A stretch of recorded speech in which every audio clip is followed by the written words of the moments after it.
All right, well, what's up, guys? This is Macy. Macy came to join us today. And, of Hello. course, this is Trevor. Trevor's here the last couple of weeks. And actually, Trevor's going to be the one really running this podcast in the future, too.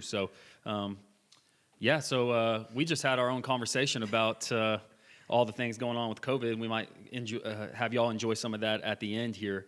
But starting off with...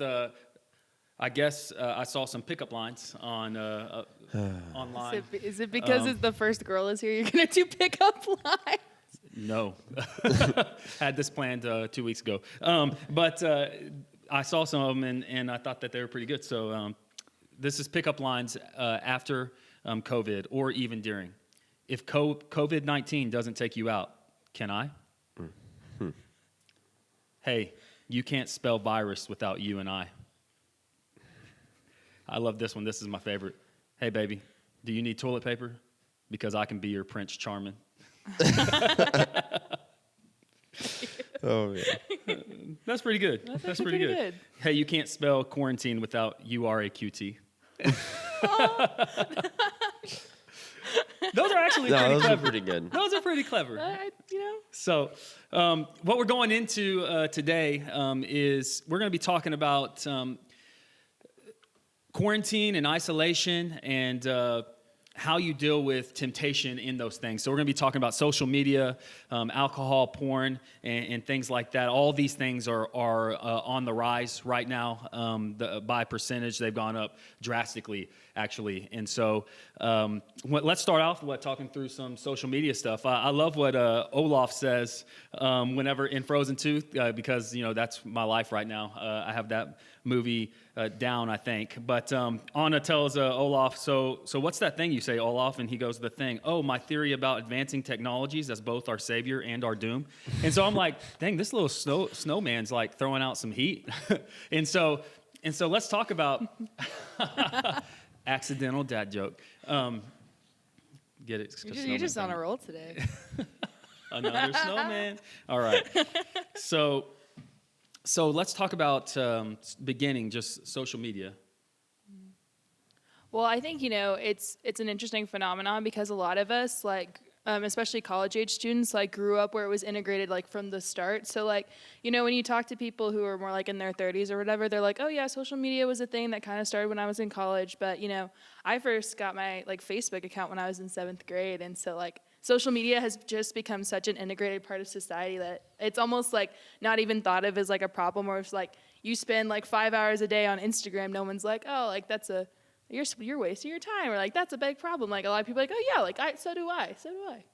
Yeah, I think that I want to say that I've read before, the average for per person, it's several hours a day. Mm-hmm.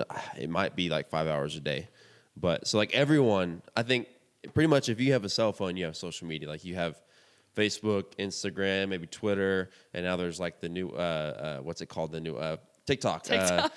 I'm not that old, but I don't have a TikTok. Snapchat, there's so many social media apps, and a lot of people keep up with all of them. So think about how much time it takes out of your day if you have 5 social media accounts and you want to check on them all each day for, an hour. Well, that's 5 hours right there. And that's a lot of people, especially now we are starting to see the generation that literally doesn't know life without social media.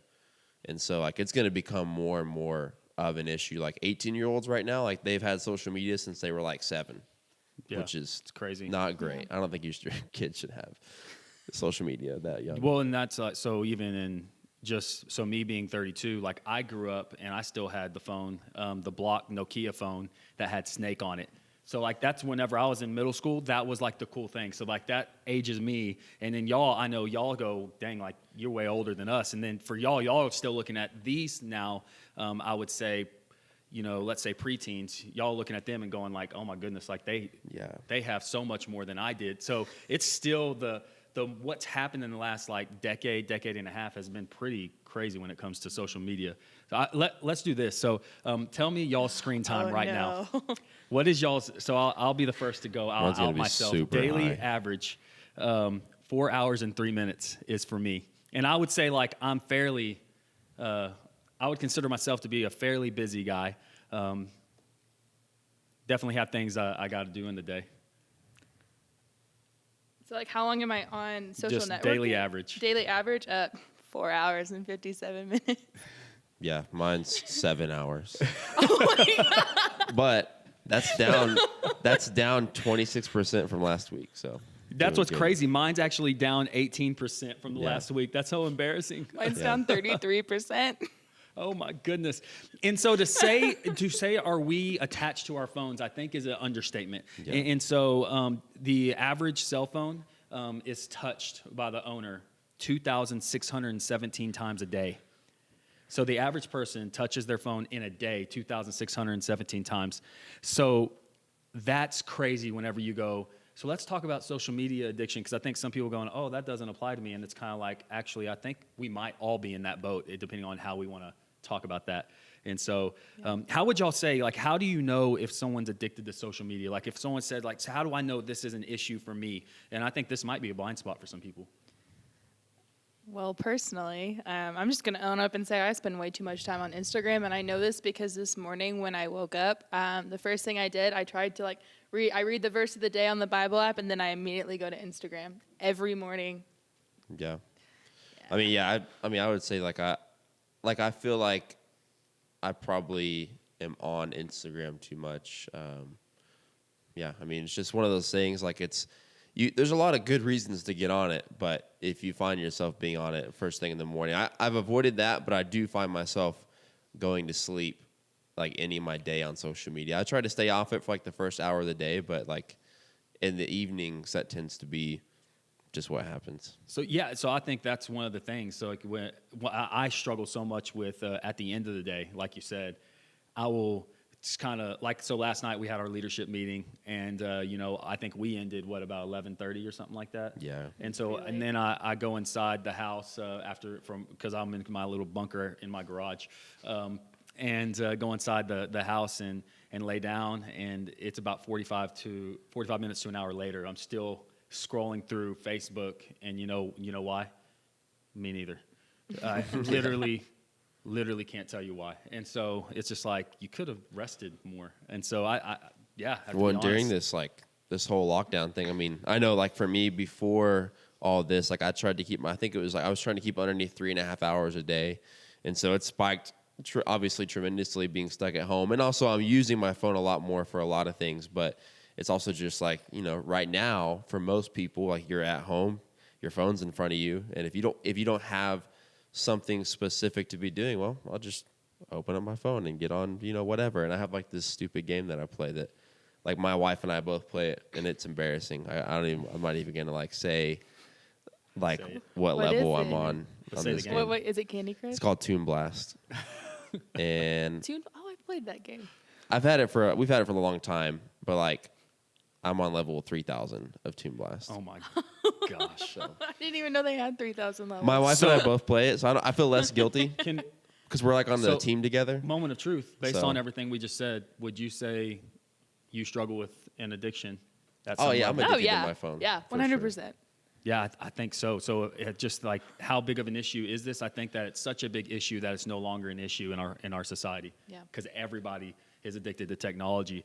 And so if you find yourself that you keep scrolling even when they've already seen all the posts, just because and like I've tried to fast from social media, and when I do, I'll pick up my phone and I'll go to open, and I'll just have to I've literally taken it where like you're just on your home screen, and I'll just go up and down and back and forth because I feel like I have to touch and scroll on something, it blew my mind when I first did that, because I was going like, I have a problem. And I think it's good to I guess that's the first step, right? Acknowledging that you've got an issue. Is checking social media the first thing you do? Like you mentioned, you made it just a little bit more spiritual by saying, well, I get the verse of the day and then social media. Yeah, but I still go to Instagram after, so I don't really know if that's still like If it's the first thing that you do, yeah, I think that you might be, or the last thing you do, or if that's both, like you start and finish your day. Or if it's just like, you if don't it's find your that in the go-to, like if it's your go-to when you're bored, if your go-to is your phone or like social media, that's probably a sign too, which I would say that I probably know, I would say most people I know are addicted to their phones. Like, that's just a fact. I think most people could say that about their lives, like the people they know are So addicted. now I think we got to answer why. why are we so addicted to our phones, specifically social media? So I think with social media, it's kind of one of those things where it's like it's a false sense of control of like your image and like other people's image. Because like if I post something on Instagram, like the last thing, like one of the last things I posted, I like went to NASA, and so like in my head, I'm like, oh, like I'm so cool, like I went to a teacher convention at NASA, and like whenever people who like I used to go to high school with, or people who I don't really see that often, like they don't know me, they don't really know me personally, and so like I can really like show them whatever I want to. And so I think so many especially young adults are like struggling a lot. Like you see anxiety is really high, and I think that's because of, you know, we just want to have that control. And so social media like inadvertently like gives us a false sense of control, because it's like, well, I can like this and I can validate them, but if I don't like it, like then they don't get it. And if I get these likes, like I can control like how people see me and how like what people think of how I think of them. That's, if that makes Basically, sense. and so yeah, I think that's true with comparison, but even like looking at your own self, you can portray the version of you that you want other people to see without being actually who you are through social media easily. Because it's just a little snapshot here and there, right? Yeah. So like I could take a picture of me and my girls and Carrie today at some point, and it'll be like, oh my gosh, like they just have the perfect family, and y'all have no idea that one of them had just hit each other, and I accidentally lost my temper, and then Carrie was crying in the corner because one of them pulled her hair. But then like we got the family picture, you know, and so I think just the reality versus what you see on the picture is. A lot of comparison happens and a lot of false portrayal happens there. And so I think that that's one of the things that it feeds into that, no pun intended. So, Yeah. Well, and I think even outside of just social media, like just your cell phone in general, like it's honestly crazy, like having something like this in your hand. Like, and most people have an iPhone or some sort of smartphone. Like the amount, like the capability of what you can access through a cell phone is like mind blowing. Like literally, people 30 years ago would be mesmerized. Like if in 1990 like someone like this just appeared and someone had it, it would be like the greatest discovery, technological discovery in the history of humankind, like mankind, like that. It's crazy, but for us, like it's so normal, and I think so people are so addicted to it because like they just like we can't imagine our lives without it. Like if you leave your house without your phone, it's like for most people, it's like you have like a freak out moment, like, oh my gosh, like I need to go back and get my phone. And it's like, what if you didn't? Like, what if you just left the house without your phone? And so I think people are just so addicted to the access that it gives them. yeah, and so I would think that's everything. another telltale sign that you might be addicted. And also, I think that's one of the problems is it gives us a false sense of control. If I have my phone, I have all my access that I need. And it's kind of like, oh man, like that's why some people struggle so much to go on like a cruise or something like that, because they're going like, I can't be, now I don't have access anymore, like, or at least a few years back. They probably got Wi-Fi now Some boats for a now have cost. Wi-Fi. For a cost. Yeah, but people have a lot of anxiety about control, and so this gives us a false sense of control in a weird way. Yeah. And so comparison, control, false portrayal. I think people get their value, like I think with comparison, people get their value from social media. I've talked with several people that they'll say, you know, I got Tinder, and every time that someone would swipe that they liked me, that I would get this like I'm desired feeling, you know, and so they would use it for that to feed into that, which is not a good thing. Yeah. A lot of negative things can come from that. And then I would say, how do y'all think? It's almost I feel like it's a duh statement, but we don't think about it that much. How does social media feed laziness? You know.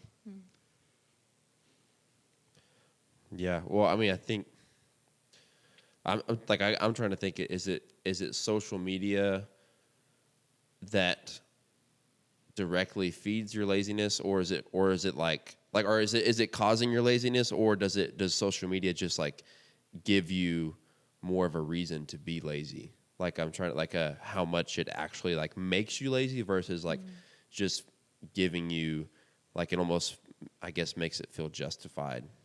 It's I don't know.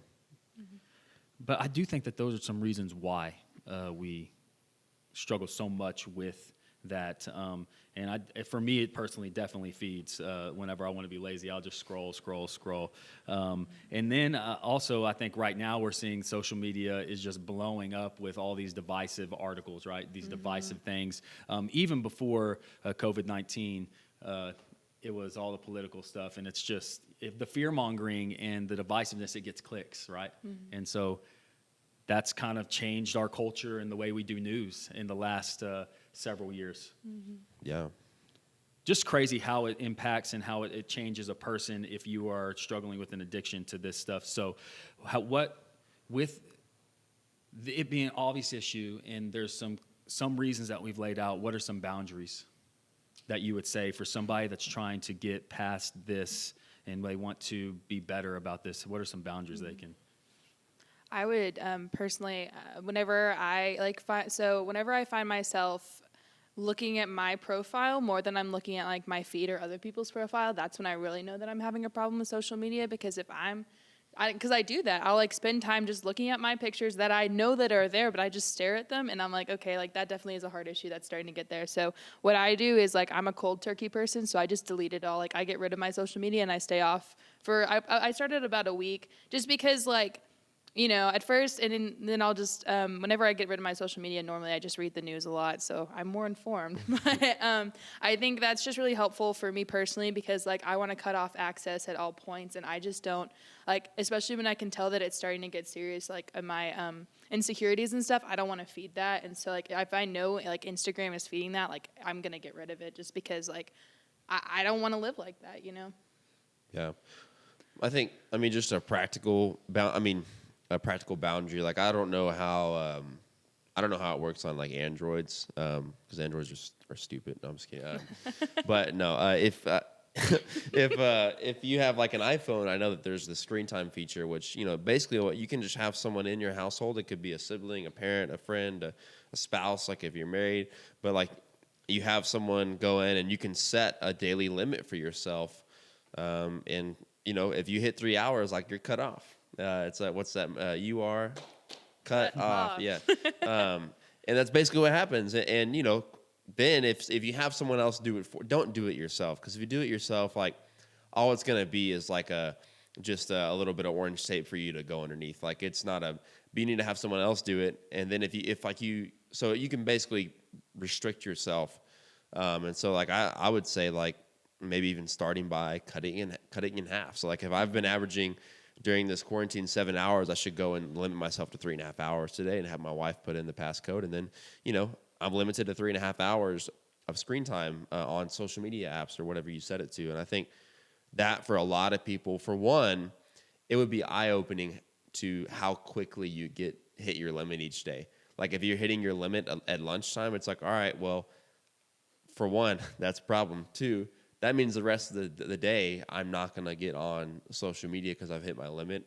And so that's just a practical boundary. And I don't know. I would imagine there's maybe something similar to that on Android. I don't really know. But yeah, that's just a practical boundary you can set up within minutes and just limit yourself. So, yeah.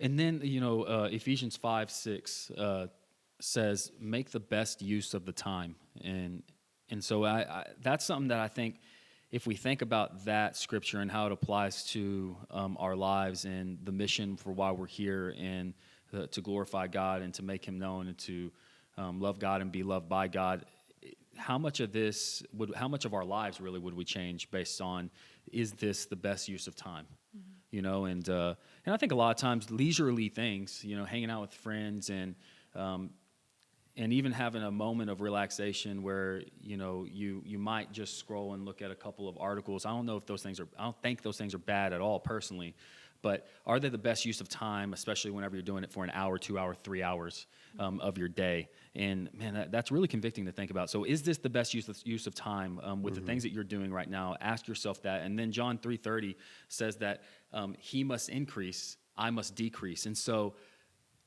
social media, a lot of times what you are doing, and depends on why you use it, right? But a lot of people, it's to increase me. Mm-hmm.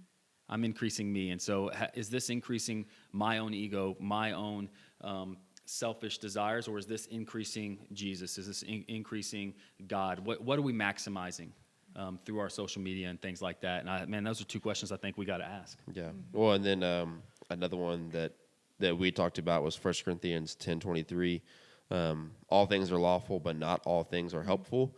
All things are lawful, but not all things build up. And so it's like, is your time on your phone or social media, is it helpful, and is it building you up? And so, again, I think there are some positive, we could talk about a few benefits to social media, but the reality is that, 1 hour versus 4 hours. Like the 1 hour, like, yeah, that could, bring you a little bit of just like some good news. You get to catch up with some of your friends and see what they're doing on social media, what's going on. That's beneficial. Or like for me, I really enjoy like watching, like if I don't get to watch all the football games or all the basketball games on, which is none right now, like I'll go and watch highlights and like just get my fill of sports for the day, and like that's it. But if I do that for 4 hours, that's no longer beneficial. That's no longer helpful.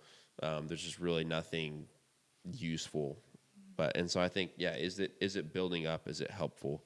Because there's definitely like a point where it isn't either one of those things. Yes. So. And so I strongly recommend, even if you say, I don't know that I'm addicted, but will you just even, and I challenge our leadership to do this, take a day and don't use social media for a day, a week.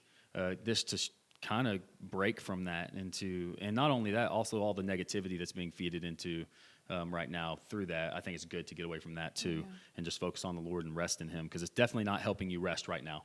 Yeah. The social media is not helping people rest in Christ. That's not the goal of social media right now. And so you want to have more rest, have more peace. We'll get away from places that are just stirring the fear and all that inside of you.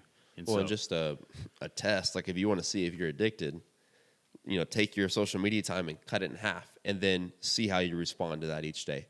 Like when you hit your limit, are you like anxious, concerned? Are you upset? Are you disappointed? Like if you're on for 4 hours and you limit yourself to 2 hours, and after 2 hours, 2 whole hours of being on social media, if you feel like you need more just to get through that day, then you're addicted. Like and so that could just be a test. If you're not convinced that you're addicted, try that, and then tell me you're not addicted. So I guess moving on to alcohol consumption. So right now, I was trying to find the stat on how much it's increased right now. But I've read several articles that say Texas is leading the way when it comes to the alcohol, who's consuming the most of it right now. But consumption's definitely up. Yeah. Definitely up. And so, yeah, and I think that's problematic and can lead to a lot of bad things. And so one thing I want to say even before we go on is that addiction started in isolation doesn't end when isolation ends. And so if you are giving yourself over to something now because, I just have a lot more free time, but I'm going to stop this, I'm going to stop looking at porn or using alcohol or whatever it might be after this amount of time, that's not how addiction works. Yeah, I got a stat for you. Alcoholic beverage sales rose by 55% in late March. It's a lot. 55%. Yeah. So what would y'all say is causing this and this dependency? I think one of the main things is just like, what people say, it's just like taking the edge off. And for most people, they can kind of justify like having like one drink a day because it's like, I'm not addicted. Like I'm not getting drunk or like plastered every night. Like, yeah, I used to go out and party and get plastered. Like I even didn't do that. But like me having a glass of wine before bed, like that's not an addiction. That's not a problem. Like, people just, Yeah, but if you had to have that every day, like that's the thing is one drink a day. I mean, obviously, you're never going to get drunk. I'm sure there's somebody out there depending on what the drink is, but on paper, you're like, one drink a day. But it's like if you have to have that one drink every day, then that itself could be an addiction. I mean, and needing something just once the a day. daily thing. I mean, if you go, I enjoy a glass of wine every single day. 6 out of 7 days, or say even 7 days a week, I'm going to have a glass of wine. And you go, are you telling me that I'm getting drunk? And I'm going, no, I'm not saying you're getting drunk at all. But what I'm saying is that if someone told me I like to have a scoop of ice cream every night, that's what I do every 7 days a week.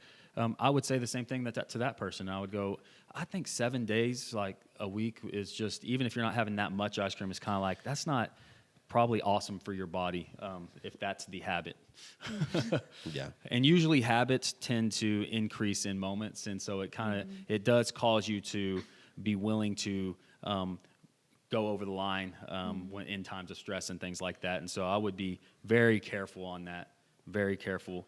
Well, we talked about before we started. We talked about how like one, shout out to Texas for winning the alcohol race. I don't know if that's a great accomplishment or Lots of not. counseling. Probably wasn't a whole lot different before. I feel like Texas probably drinks a lot anyways. But for a lot of for people who are alcoholics and maybe they were free from that and they've been free and been fighting for a while, or if they were in the middle of that fight, like this is the worst thing that can happen is for you to be stuck at home because I think we already mentioned it, but that's why we're doing this podcast is because a lot of people turn to their vices in crisis. And so especially a crisis that's keeping you stuck at home. And so for a lot of people, they're going to be drinking and it's just because like that's how they're wired to respond. That could be a lot of addictions. It doesn't have to just be alcohol, but this really is it's the sales have spiked, but for two, like there's a lot of people who this was an addiction for them, and now their addiction is being tempted every single day. And so it's a massive issue, and now it's just been heightened even more. And like I think you said, Macy, the idea of taking the edge off is complete. It is a complete illusion because the edge is still there. All it does is numb you to the edge that is there. It's still there the next morning, and many times comes with a headache. And so, to this idea of I'm just taking the edge off, it's like no, you're not. No, you're not. You're just for a tiny little moment. You're saying I'm going to numb myself to the pain that's outside or the frustration or the stress or just the anxiety of the day, so on and so forth. And people are dealing with a lot of that kind of stuff right now. Right now people are stuck at home and their parents are fighting. And now they're not at school and they're not away from all that. And so they're seeing that more and more. And the financial things that are going on are making people fight more.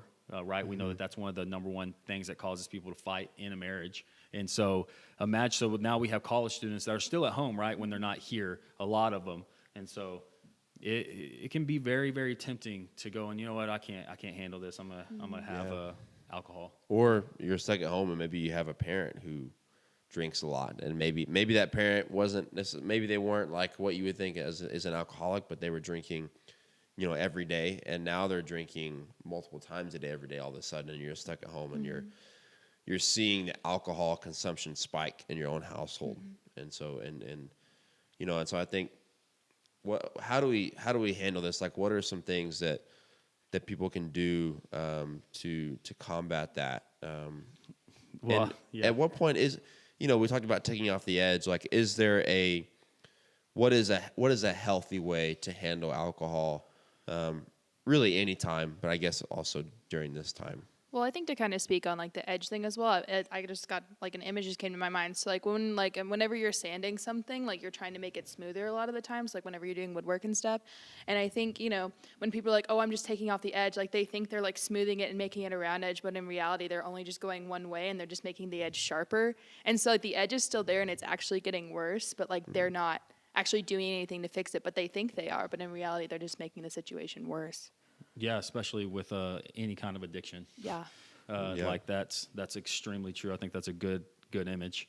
I think just practical advice. If you go, I'm not addicted, I can quit anytime I want. It's like, oh my gosh. I mean, we've seen this in movies and things like that. If you find yourself saying a version of that statement, that's literally like what a lot of people say that are in fact addicted. I can quit anytime I want. Prove it. Yeah. I think that's the way. So I would say, one, go a period of time without it, like we talked about with social media. Yeah, that's one thing I would say. Don't buy any when you go to the store this week. Yeah, like you'll be okay for 1 week. If you're not addicted, you'll be okay for 1 week or 2 weeks or whatever it may be. Well, and I think too, kind of just ask yourself like, what is your why and like, what's your motive? But like, really ask yourself that question. Like, kind of take a step back from the situation and go, okay, like, I'm drinking right now, like I'm choosing to have this drink, like why do I really need this? Like, and do I really need this? Because most people are like, yeah, I can quit anytime I want. And it's like what you said, prove it. It's like, but if there is an actual need, like, do I actually have a need for alcohol? And if I do, like that's where the problem lies. Because if you need it, like you'll do anything to get it. Yeah.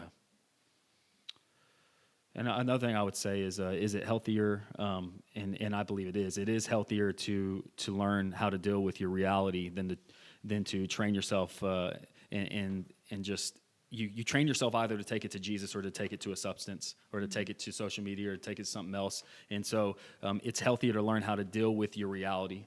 And you take it to Jesus to be able to thrive and live within the reality that's in front of you instead of having to escape it.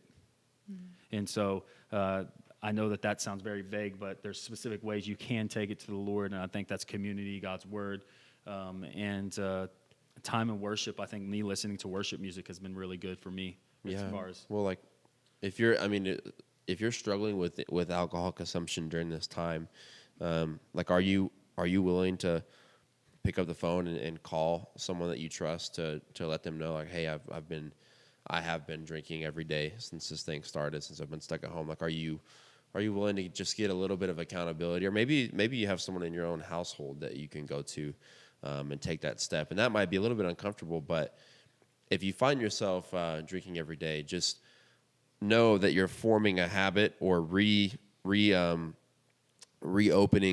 or restarting a habit that may not just all of a sudden go away when this thing is over. Because in the next weeks or months when things are going back to normal and we're not stuck at home, you don't want to start a habit or an addiction that's going to carry over when life does start to get back to a little bit of normalcy.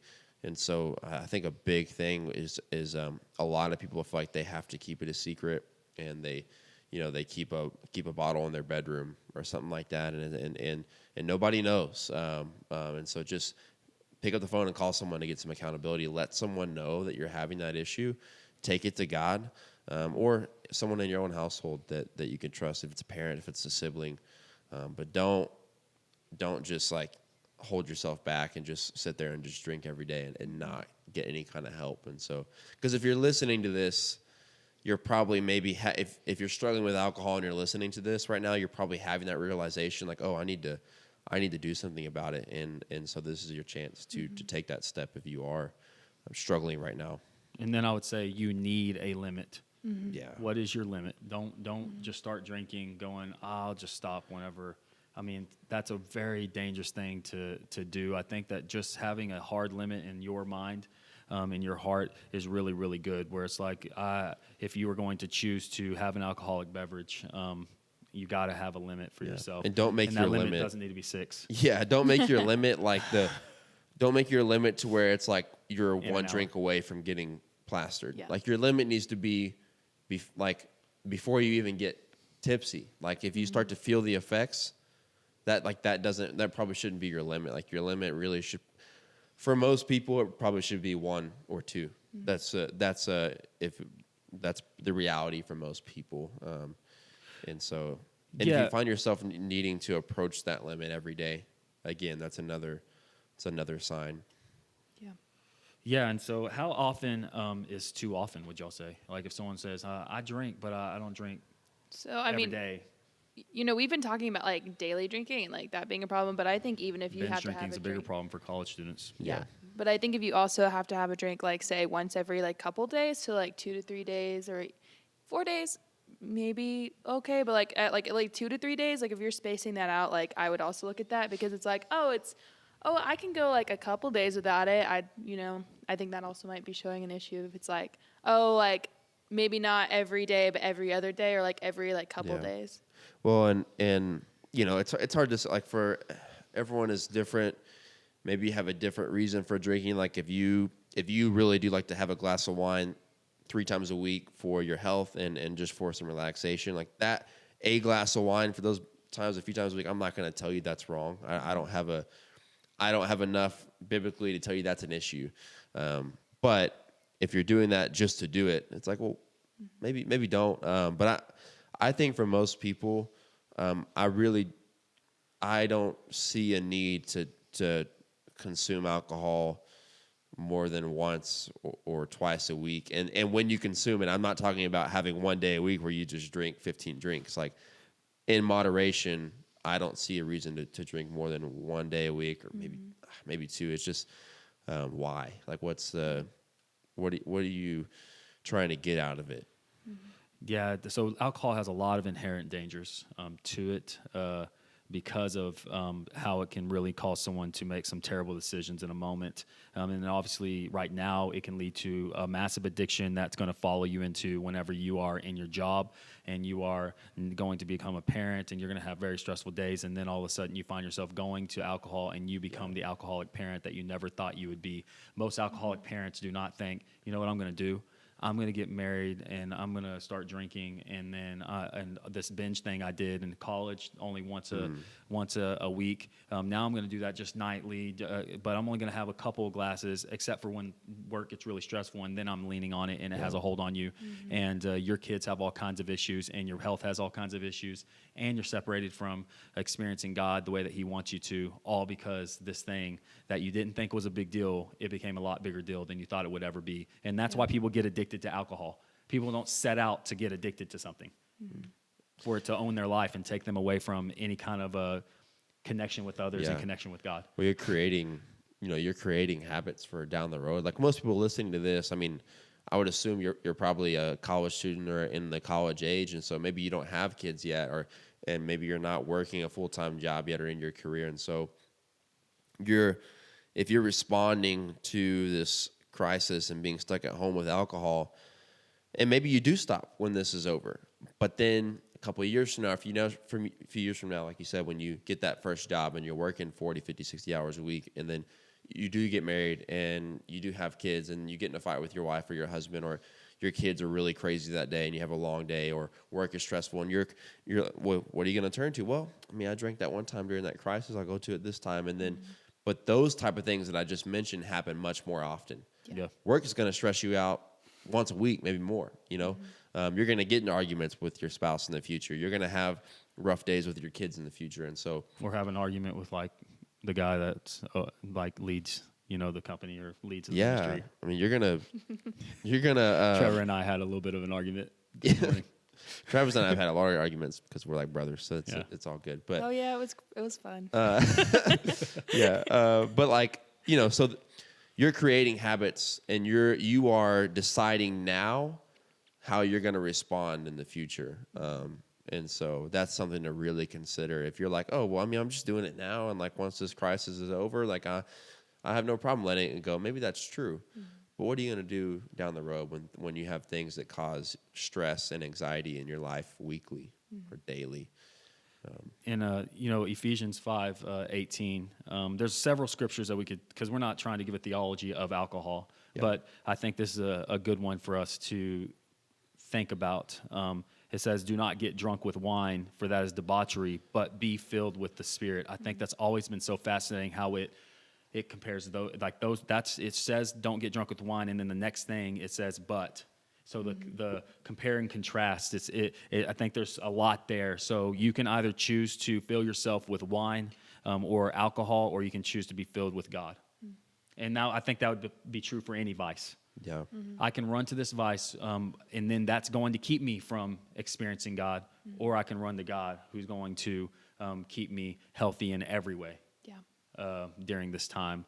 And even if our flesh may fail, our spirit will be strong. And so, I think that we got to think about that. I would rather be filled with God. And for you, what would you rather be filled with if you're struggling with drunkenness or even smoking weed and doing other recreational drugs and things like that? Would you rather be filled with God? Would you rather have more of God in your life? He's the source of peace and fulfillment. Yeah. And if you're, before we kind of, I guess, we got one more thing to talk about. And we're trying to work on our length on this podcast. But if you are listening to this and maybe alcohol is a struggle for you, just know that we are available. So if you're listening to this and you're like, man, I need to talk to someone, like I said, you can call a friend or someone in your household or whatever it may be, but we are also available and would love to, in any way we can, be praying for you or talk with you through some things. And so if you need that, just contact one of us, Macy, Travis, me, and we'll we'll do whatever we can. And so, So the last thing is actually the reason why we wanted to talk about this quickly, because we know several people within our ministry that are struggling right now more than they have in the last recent history with pornography usage. And so a lot of people are falling into this, and globally, I don't think, and that's actually not an understatement. Globally, porn use is up pretty much across the board where it's available. Yeah. And I think part of that's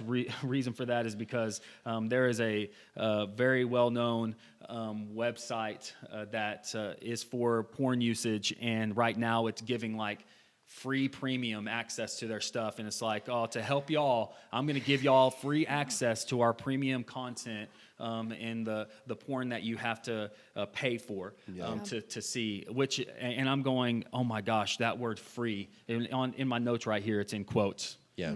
So y'all tell me what y'all think about it whenever y'all hear the word free premium. It's a lie. It's not free. Yeah. It's not. Yeah, it's not free. You know, financially it might be free, but you're selling your soul. You know, Yeah. you're selling your mind, and you're selling your, or at the least damaging your intimacy, your ability for intimacy with a real person in the future. Like it's so fake and so temporary, and it is very tempting. Obviously, Yeah. that's why we're talking about it. It's been tempting for me in the past. That's part of my story. Many people, you may have heard me share about it. That was something that a porn addiction was something I massively struggled with in high school. And I can't even imagine when I was in that, praise God, like I'm 7 years now, more than 7 years free. But when I was in that, if I heard something like that, that would lure me in. Like when I was in my addiction, if I heard that advertisement, that would lure me in, especially being stuck at home like a lot of people are. Like that's like the worst thing for this kind of an addiction, and the spike really has been worldwide. I actually read that in Italy it's had the biggest spike. So in the place that's being hit hardest, they're having the biggest spike in usage of this. And so I hate that they're trying to capitalize off of this. And then when it's over and people that have been taking advantage of that, they start paying for it, and then you're just taking yourself down a very dark road. And so So basically, oh man, this virus, this COVID-19, isn't the only virus that's killing people Oh yeah. right now, and they don't even realize it. Yeah. Oh, y'all, to get your mind off of that virus by coming and dying from another one. That's gonna kill your soul. Well, and porn stays with you. So that's the thing too. So like I also used to be addicted to porn, and I've been clean for like 2.5 years, and I still struggle. Like even if you stop watching those images, it is very hard for them to leave your brain. They get ingrained, especially if it became like a nightly thing. Like you are signing yourself up for something that will haunt you. Like it still haunts me. And that's something that I have to bring to the Lord and that I have to fight against, but it does not leave easily. Like it's not just something that you can drop and be done with. Well, just a little bit of like I used to think when I was getting free, I thought like, man, am I ever really gonna be free? Like, am I ever gonna? And I am. Like, I'll tell you, like it took years, years of me just praying and asking God to rid my mind of these things. But over time, it probably took until about like 3 or 4 years free to where like really I feel like God has just allowed my mind to be freed of a lot of those things. But it did stick with me for way longer than I thought it would. And if I hadn't got out when I did, I'm sure the damage would be, the longer you stay in, the more damage you're doing to your future. But God is big enough to restore that, to redeem it. But just know that it does carry with you, and it does take time. It's not something that you can just expect to just go away overnight. And so, it's really sad that this is happening right now, that they're capitalizing off of that. So what's the practical things? Someone that's going, yes, because a lot of people get stuck in the I binge porn, and then I feel guilt. I feel like I can't come to God, and then so I end up going down that spiral, and I binge porn again, which causes me to feel a little bit more guilt, and so they're stuck. They're stuck on the hamster wheel. What are some what's practical advice, tips, things that they can do to stay free? So in Matthew 5, I really like verses 28 through 30. When it talks about lust, it says, "But I say to you that everyone who looks at a woman with lustful, at a woman with lustful intent has already committed adultery with her in his heart.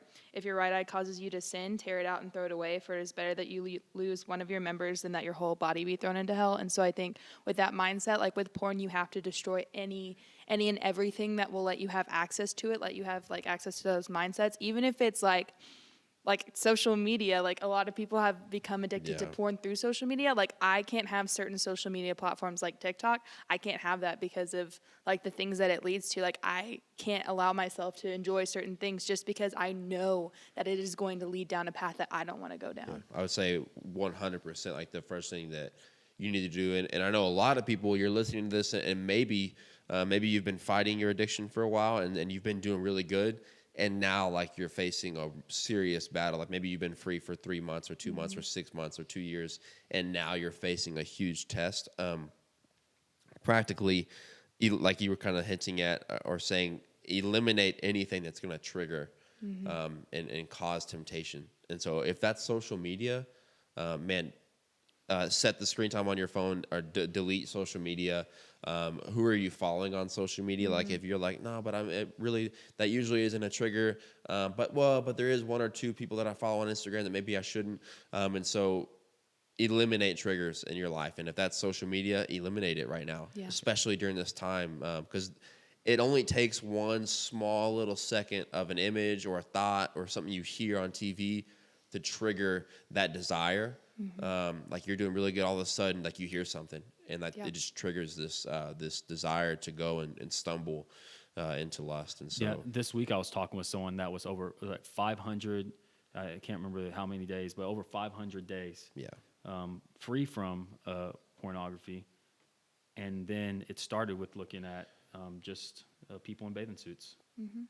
So it didn't start with this hardcore thing. It started with people in bathing suits, and then obviously that led to full on. I'm looking at, I guess, hardcore content. And so, which one of the things that this person told me, Trevor, that when you had a conversation, said that if you have fallen, and I thought this was really good. If you have fallen, that one day doesn't negate all the days of victory. It was this person told me it was 592 days, and they said, and now that count restarts. And I said, no, it doesn't. I said, there's grace. And so you still have those 592 days. You had one slip up, and today's 593. And so I used to do that. I'd be like, oh man, 3 months, like I've been good, and I stumbled, and I would just discount all of that. And it's like, no. Like you had victory for 592 days. You had one lapse. Today's 593. Tomorrow's 594. And so don't beat yourself up with guilt and shame because of a slip up. God has grace for that. He has strength for you in that doesn't restoration. Honor God. Yeah. Jesus doesn't look at you beating yourself up and go, oh, that honors me, because that's what the cross was for. Yeah. And so if you have had that lapse at all during this time, but you had been doing really, really good and winning that fight, don't discount all of that victory, because it's still there. It still happened. And so, but yeah. And something that I think also that several guys have been using, obviously there's Covenant Eyes. That's kind of the most well-known one to help you stay off of pornographic content. Yeah. If it has its roots, if it has its hooks in you rather, and you are stuck in pornography, guys, I'm telling y'all, please get Covenant Eyes. Yo, I told you I've been free for 7 years. If I have Covenant Eyes, I have it on my computer still 7 years later. And do I need it? No, but do I have it? Yeah. Why not? And so I have it 7 years later. And it's like you don't need it, but you don't think you need it. Yeah. But it's not going to hurt. Yeah, it's not going to hurt me. It literally affects it's just nothing gonna in my help me. life. It's just a Only software going to help you. Software runs on your computer. And the other thing is there's an app called Fortify. So Fortify, get that app too. If you are maybe you already have Covenant Eyes, but you're trying to stay away from the battle of the mind and just be encouraged on a daily and weekly basis. Fortify, I've heard, is a very good app, has been very beneficial for a lot of people struggling with this addiction. Yeah. And so get both those apps. Yeah, and then also on your phone, like I mentioned, screen time earlier for limiting social media. For one, I would just go ahead and say, if you're being heavily tempted, just go ahead and delete social media during this time. But you can on the iPhone, you can limit adult content and set up those restrictions on there. And so those are several practical things that if you're not already doing any of those things, start them now. Maybe you were doing them and you stopped because you were doing well. All right, well, it's time to get them back on. And so take that step. And actually, I know a student that I think they're down in the Houston area, and they like drove like 45 minutes or like an hour to go to their friend's house that they know from the way to get that set up on their phone. And so if you don't have someone in your own household that you are seeing right now, man, if you got to make that drive, make that drive. And so those restrictions that we're talking about are just practical things that immediately are going to give you some accountability and some help. Yeah, and I would say this too. Do something right now. A lot of people are struggling with just being productive because they're stuck inside their house. And so do something productive. Use this time. Again, make the best use of this time. Don't just go and just kind of be lazy all day and hope that you don't get tempted. Like, fill your time with productive things. And so, obviously, King David, whenever he fell into sexual sin with Bathsheba, he was not doing the things that a king in that time would have been doing. He was out at his palace just chilling whenever all the people were going to war. And he's supposed to be going to war with his men. But instead, he's over there just at the palace, and then he's like, "Oh, look, naked thing," and then he falls with Bathsheba, and so, and that happens. And so I think that there's even a biblical reasoning there to say, if you are just not filling your time with anything, temptation is going to happen more often. Yeah, and you want to talk about something that fuels laziness, like pornography. I mean, massively fuels laziness, because what it does, especially you stumble and then you get in the cycle of guilt, shame, and you don't want to do anything, and you're just and it creates a really nasty spiral of emotions and throughout that day. Or sometimes there was times for me where I would let it bog me down for a whole week, and so that's another. Just during this time, if you have stumbled, don't let that slip up affect your entire week, or even the rest of that day. Like, God's grace is immediate. And so, and you getting back on track, it can be immediate. And so if you've been slipping up, start like right now, like literally while you're listening to this, everything that you can do that we just mentioned that you haven't already been doing, do it. Get that accountability, get the screen time set up on your phone, get Covenant Eyes on your laptop, call a friend. If you need to start having daily phone calls with an accountability partner, you can call me. Do something right now to start setting yourself up for success, because God gives us these resources. Like, God has a lot. Technology is great, but there are downfalls to it. But we have things like Covenant Eyes, like screen time, and accountability with people. And so, right now, do something. If you are like, what do I do? Take that first step. Contact somebody. I was reading through. I was going through a devotional on my phone, and it was a devotional for men by Craig Rochelle, but he was going through the story of Samson, and Samson, ultimately, like if you've read that story in Judges chapters like 13, 14, 15, 16, Samson's biggest downfall was lust and pride, and he kept giving over to his fleshly desires over and over again, and for a while he got away with it. He would do something, give into his flesh, give into his lust for a woman that he saw, and he would get away with it little by little. But eventually, he kept giving himself over. He kept taking, he would take 3 steps away from God, and then 1 step back, and then 4 steps away, and 2 steps back. And so eventually, though, it caught up to him, and it destroyed his life. It killed him. It literally killed him. And God redeemed him and restored him one more time in that moment, but his life was wasted. And it happened little by little. He just kept giving over. He had no accountability. He never went to God, and truly until the end. And so don't be like Samson in this time, taking 5 steps back and then 1 step forward.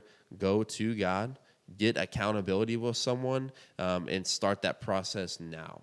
Don't wait until 10 years from now, or even just in the midst of this virus. Like, don't wait until this is over. start now, because Samson, his story, it led him to destruction because he never took that step to have anyone holding him accountable, and he just kept giving over. And then all of a sudden, it's like he was surprised that he found himself in this situation. But it's like, dude, he literally did nothing to combat these things. And so, don't be like Samson in this time. Take those steps today. Yeah. And I think another thing, too, to remember is sin thrives in the dark, and Satan is going to fight so hard to keep you in the dark, especially a lot of people think that porn is just like a guy's issue. And so maybe you're listening and you're like, oh, well, I'm a girl that watches porn. Well, so was I. And so one of the biggest things I struggled with was confession, because it was if I come forward and I tell people that I couldn't fall asleep without watching porn, whenever I first started coming the way, I had that innate fear that if I went up to Travis and told him and Carrie hey, I've had a porn addiction for 5 years, they were gonna send me away, people were gonna judge me, this isn't supposed to be something that I struggle with. But the reality is porn targets both men and women, and so there's so much power in confession. And I think too I cannot even begin to describe this unbelievable weight that was taken off of my shoulders when I began to tell people and bring it to light. And now that I've found freedom in Christ, I am never going to stop shining light on sin and shining light on my sin in my life. And so I think just having that accountability, and if you need someone to talk to, if you're a girl and you're I'm struggling with porn, I don't know what to do, please contact me. I am more than happy to talk to you about that. That is something that I have personally struggled with, and it does not define you. It doesn't make you any less of a Christian or a quote unquote good person. No one's a good person, but I think just it's so easy for shame to just overcome you and overwhelm you, and that's how you get stuck in that cycle. And so one of the best ways to break that cycle is having an accountability partner, is going and confessing as soon as it happens. If I even have the temptation, or if I even have one of those nights where it's my thoughts are just getting really bad, I text my accountability partner immediately. Even if I'm not watching porn, when the temptation arises, I text her immediately, because I know it's only a matter of time. If I don't confess it, then Satan's going to have that in the dark, and he's going to not win, but he will have that power over me. Yeah. But on the flip side, when you bring it to the light, darkness flees, right? And so that's what you're saying. Bring it to the light. Yeah. Hey, will you give your Instagram handle just for if someone wanted to follow you? Because Yeah. if they want to DM you or something. Yeah. So my Instagram handle is a little embarrassing. It's Macy is average. You are not average. I know, but that's my Instagram handle. So partially because I'm a teacher, so There's no students one can't like really you. find that. You are a snowflake. Oh. When I first Totally Olaf. unique. Totally unique in every when I way. first saw your Instagram, I thought it said Macy is savage. Oh, I that would just be read it- so much cooler. I just read it quickly years ago. So Macy is average. Yes, So that's Macy is average. well, no, and it's Macy EY. EY, yes. Yeah. And also another thing too, I just want to kind of say into porn, it's we were talking about this as a ministry. It's when you have a vision, it drives you. And so I think, what is your vision? Your vision is purity, because purity is something that is from the Lord, and it is a beautiful thing, and it's not unattainable for someone who has a porn addiction. And I think having a vision that is fighting for purity, do everything that you can, no matter what the cost, to fight for purity, because in the end, your marriage will be great. Your marriage will benefit so much from that. Your life will benefit so much from that, and your walk with God will benefit so much from you having that vision of purity. Yeah, and one thing that's really cool, and one of the things I wrote down is make purity a priority as a Yeah. way to kind of memorable way to think about it. Make purity a priority. Whenever it says, "Blessed be the pure in heart," blessed are the pure in heart. In Matthew, I think that's Matthew chapter 5 at the beginning Yeah. of the Sermon on the Mount. That word pure, one thing I thought was really cool is pure. It means singular focus. It means of one substance. And so to be pure means that your focus is on the glory of God and to know him. And so if you want to know God more, get pornography out of your life. It's an obstacle. And so that's what we want in purity. We want God to reign over every area of our lives. And so that's really what it means to be biblically pure. It's not just, I want to keep stains away. And no, that's part of it, but it's for a greater goal, that you would be close with God. Like the God of the universe, the one who died for you, wants to be close with you. And he is, and he's there. But sometimes you're so numb, you can't experience him. What if you could fully experience God the way he wants you to? Yeah. Get porn out of your life, and you will. Yeah. And that's the danger in the lie of porn, is that it promises intimacy that's not there, because it's like so many people, like deep down, we have that desire for intimacy. We have the desire to be wanted, and we have that desire to connect with people. Yeah, all of us do. On such that deep level, and we can find that in Christ. But what Satan has done is he's presented it in such a cheap form that feels like it will fulfill it. But if for anyone who's been addicted to porn, they know that's like as soon as you watch it, when it's over, immediate guilt. It is awful. And so it's like trying to fulfill that desire. But then the thing is like you feel that guilt, then you want that confirmation. It's just over and over and over again. And so learning that all of your desires, whatever you're facing, can be fulfilled in Christ and are fulfilled in Christ. I think clinging to that truth no matter what is so important when you're fighting this kind of addiction. And I just want to reiterate again, practical things that you can do right now. Like we have Covenant Eyes, we have the app. That's a paid thing, so I don't want anybody being surprised. You pay, what's the price? It's like $9 a month. And it's worth it's and it's Or you not can you're not pay losing $9 a for a month. year. It's you are investing into your future marriage, your relationship with God, how you're going to be a mother or father to your children, and how you can be a better friend. All really good investments. And so, but Covenant Eyes, the app Fortify is a free app, I believe. Yes. And then also, I would say go to fightthenewdrug.org, and there are all kinds of helpful articles. So if you go, man, I'm going to need something like daily to remind me, because this is something that's really struggled for me, a big struggle, you can go and read articles that will cause you to go, you know what, I don't want that. Yeah, Oh, no, I don't want that. You realize what it really is. Yeah. Oh, yeah. And Fight the New Drug is extremely helpful. Just go check it out and click and read some for yourself, and you'll see for yourself. Also, I know like there's screen time on the iPhone. I do know that one benefit to Android is that you actually can download software on there, so you can get Covenant Eyes on your Android, and it actually works. So if you get Covenant Eyes and you pay the $9 a month, that covers you getting it on your laptop and your phone. And I guess Android. since this is a really practical thing, but you can go on your iPhone. One of the things I really love is you go to iPhone settings, screen time, and then you go to content and privacy Right, yeah, restrictions. that's what I mean when I say screen time for this. That's what I'm talking about, is limiting adult content. Yeah, you go during to screen time. content and privacy restrictions. Content restrictions. You put your passcode in, which on mine I can't put mine in because my wife is my accountability partner, And she lost the lost passcode. my passcode. Thank you, baby. I I made Tori write it down. And so, but then you go and you just say limit adult content, and on a iPhone, it's actually very, very helpful. yeah. It gets everything. I can't make vegan hot chocolate anymore. So do that, and that's free Yeah. Yeah, those So- are things you can literally do like right now. in the next 5 minutes. Yeah. And if you need someone to put that passcode in, like I said, someone in your house, drive to go see a friend, you stay at home, but you can take a 30-minute drive, have them come out to your car, put in the passcode, go back home. And then, man, hey, we know this, guys. We know that right now, like being in isolation, it's stuck in your room for hours on end. For a porn addict, is kind of like an alcoholic trying to be free from alcohol, having to go to bars nightly. And so we know that it is more difficult in this time. But God never said it was going to be easy. He says to fight the good fight. So this is a fight. So 1 Timothy 6:12, fight the good fight of faith. Take hold of the eternal life to which you were called, and about which you made the good confession in the presence of many witnesses. Hey guys, fight the good fight. Yeah. And that's a daily thing. We are we're at that hour mark. And so I don't know if you're listening right now, I think we can talk about some current events. If it's too long, just stop listening. You'll have to listen to the current events because we're at an hour. But we had a lot to talk about. So Yeah. if you're Yeah. listening to this point, kudos to you. And I think we might even, I want to take this last one, this porn one, and even do it as its own separate thing, just for people that only are struggling with that, because it's such a big issue. So that's going to happen as well. We're going to cut this and just put that part on our app as well, I hope. And so that would be my plan, just as we talk, because I think this is so important. Yeah. Oh my gosh, this is so important, especially with porn addiction, because that's the thing I think for our ministry, most people.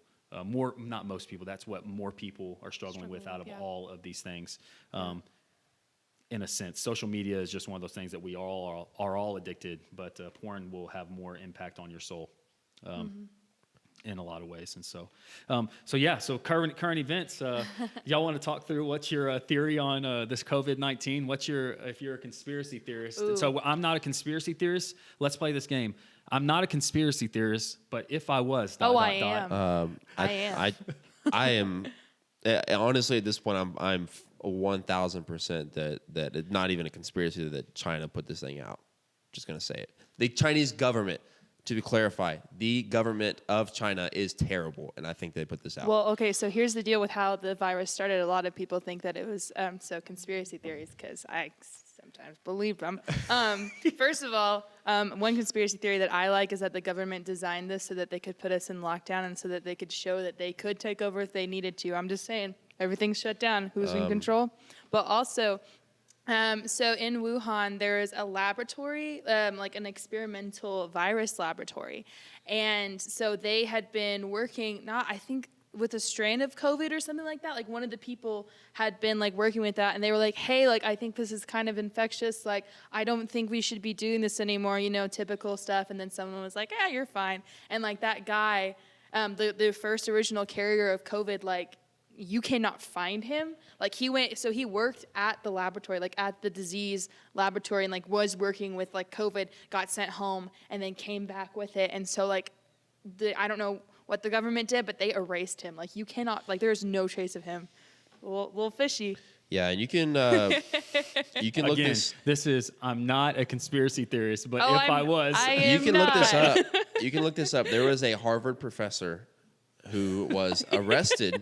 A Harvard professor was arrested because he was communicating with two Chinese government scientists, and this Harvard professor is linked to creating another strand of COVID and actually helping these two Chinese. And this Harvard professor was arrested for working with two Chinese government officials on this, and that happened. Dude, if we get taken out, I'm sorry. Also, so I had this guy. We have at our rent property, so it doesn't affect me, but we have termites at our house, and I had this pest control guy come over, super nice guy. And it was actually a believer. I was wearing a Simply Jesus t-shirt. We were talking, but he told me his whole theory on it being China, and the Chinese government, not Chinese people. Yes, Chinese. When I say China, I'm talking about the government because the government is wicked. The Chinese government is people are absolutely nice. wicked. There's wicked people in every government too. Yeah. Just throwing Oh, yeah. that out But there. the as well. China government is definitely the most wicked government. And who's to on the say that planet. the U.S. government doesn't benefit off Yeah. of all of us being in lockdown? Yeah. So I Oh, think no. Conspiracy. I think China sent it out. I'm starting to regret this. Just connect the dots, look into it. There's a conspiracy guy that he's like, just look into it. Open your So mind. just look into it. Well, I'm not a conspiracy theorist, but if I was, I would say this whole Bill Gates and the mass vaccinations, and then people like Fauci and all these people going, oh yeah, I think we might have to stay in until we can in a year create a mass vaccination where you have to have an antibody test, and forcing everyone in America. It's kind of like, oh man, government just became Big Brother, didn't they? Well, oh Avery- wow, they just used your fear to become Big Brother, and now they control you. Well, Avery and I were talking about so the market. I'm not a conspiracy theorist, but if I was. But if I was, in Revelation, it talks about the mark of the beast and how everyone has to have like the mark or whatever. And so, Corona. Also, Bill Again, Gates I'm is not a super- conspiracy theorist. Bill Gates But is if super I was. connected to China. Also, China also owns 50% of MSNBC and CNN, which have been responsible for a lot of fear mongering. So there's that too. So, I'm not a conspiracy theorist, but if I was, I would say Disney might be the Antichrist. They own everything. Disney Dude, is a you know- monopoly. Cloud Atlas predicted this. We just didn't listen. That book was You're over written there in watching Olaf 2004. and making quotes from Olaf, and there they are, Yeah. just running The all over mouse the world. behind your back. How about Disney? Oops, hit my mic. Disney canceled a UFC fight. You know how weird that is to say? Disney, the kids movie company for the most part, canceled a UFC fight. That's stupid. If I was a sports person, I would really care about that. Yeah, how that's crazy. Like how much power Disney has is that like they can just like call up the UFC and be like, "Hey, don't do this." Like Disney canceling fights where guys like beat each other up. is a And weird Trevor thing. was so upset about it. I'm super upset my about it God. because we have no sports. He actually canceled his Disney Plus subscription because I they did. canceled that Thing. fight. That's That the is a most thing. Karen thing that I think you've ever done. But You like, speak to your no, the manager, most it's Mickey Mouse. Karen thing ever is for Disney to cancel the UFC fight. We have no sports. Dana White was going to make it happen, which But they just announced I think May 9th, there is going to be this card that they canceled. So he's making it happen on that Fight Island, which is super cool. But yeah, Disney, man, why? Why are you canceling UFC fights? Why do you care what grown men do who sign contracts? Everybody's going to get tested for coronavirus. They had all the approval, and you just, hey, don't do it. Stupid. Disney sucks. I feel that he's over it. Yeah, I'm not over it. This weekend, Saturday night, I was going to be able to watch one of the greatest I was gonna fight watch it cards too. ever. It was going to be amazing, and they canceled. Well, I was gonna watch a Disney movie. It was not going to be the best fight card after. Well, no, Khabib but fought they out- dropped loaded out. that card up, like literally, like every Oh, single I know. fight was But like, because of, I think yeah, to make up. But like every fight was just like phenomenal. It was like Yeah. I'm a UFC fan. If y'all don't know that, It was like Trevor a and I card- actually I would say I'm not just like avid. I don't just read all the articles every week, Yeah. but I like UFC. I'm a fan. they had loaded this card up, but that same card is going to happen, I believe, May 9th. So, and Disney, you can't do anything about it because it's not going to be here. So. It's going to be on Fight Island, right? Yeah. Isn't No, that legit? legit. They're making something No, called they're building Fight Island. No, they have a private island, and they're building the infrastructure for it now. So, I don't know whose island it is, but You remember when we were talking about addictions to social media? I'm just kidding. yeah. So that was just for fun, by the way, guys. We're not trying to stir anxiety. Like they're like, oh my goodness, everybody, I'm a conspiracy theorist now because our ministry believes conspiracy. Hey, remember, I'm not a conspiracy theorist, but if I was, anyway, Yeah. At the end of the day, God is bigger than all this stuff. Jesus though, is guys. on Oh, his yeah. throne. He's not surprised by the coronavirus, and just trust in that. on a And serious note. yeah, so we got some other things coming up down the pipe where we'll have some really good conversations coming in the future. But I'm glad you guys joined in for this discussion. Yeah, love you guys. See y'all. Bye.